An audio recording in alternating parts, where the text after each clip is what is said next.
જય શ્રી કૃષ્ણ. જય હો મંગલમય હો.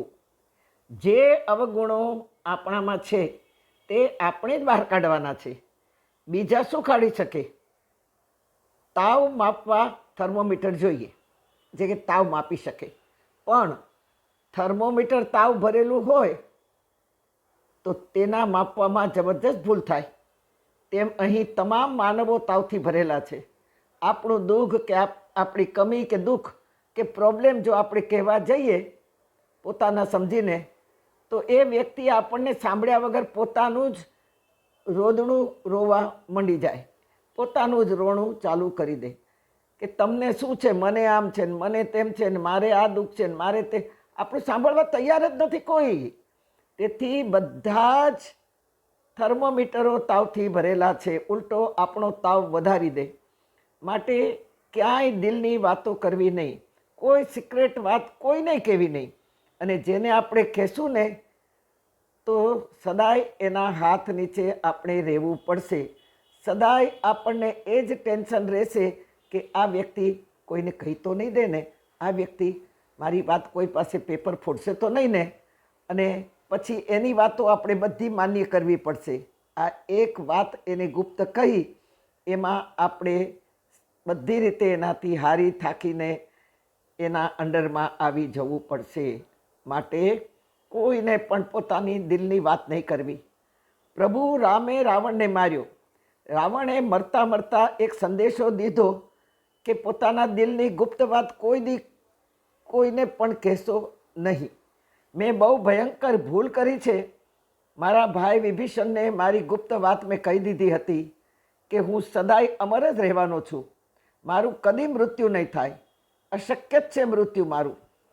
વિભીષણે કારણ પૂછ્યું ત્યારે રાવણે કહ્યું કે મારી નાભીમાં મારું મૃત્યુ છે, જે કોઈ જાણતું જ નથી.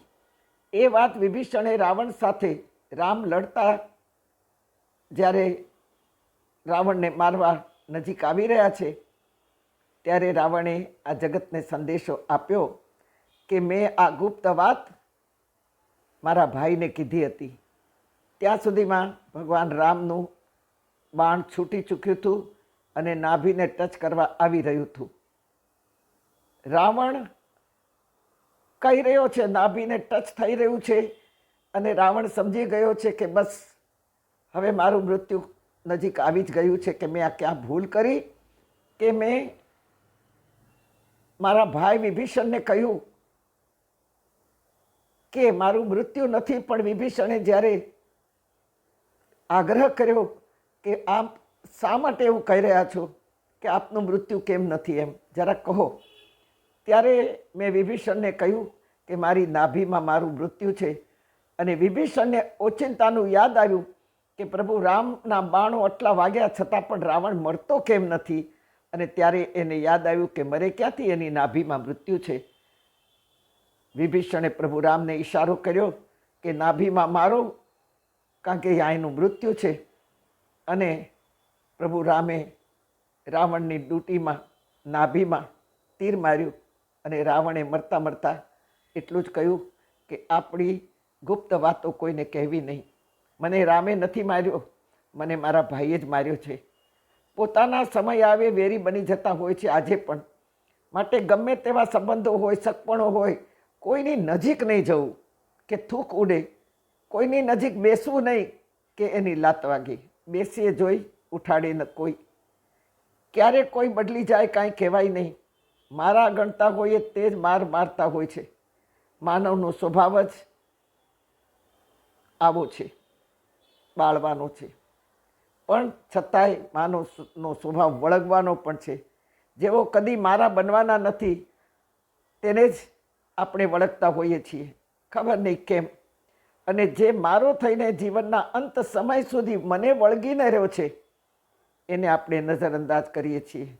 અને તે છે સગપણ કરતાં સંબંધનું જોર, સંબંધનું રૂપ, સંબંધનો મહિમા.